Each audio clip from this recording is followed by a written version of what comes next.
भारतीय फौज का एक और जाली मुकाबला बेनकाब हो चुका है। मकबूजा कश्मीर के शहरी अल्ताफ लाली को जाली मुकाबले में शहीद कर दिया गया। अल्ताफ लाली को इनके घर से 22 अप्रैल को अगवा किया गया था।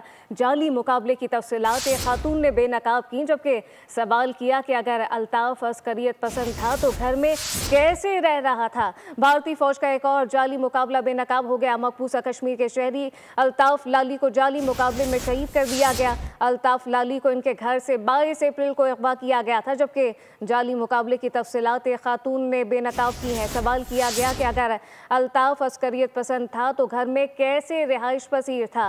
भारतीय फौज का एक और जाली मुकाबला बेनकाब हो चुका है। मकबूजा कश्मीर के शहरी अल्ताफ लाली को जाली मुकाबले में शहीद कर दिया। अल्ताफ लाली को इनके घर से 22 अप्रैल को अगवा किया गया था।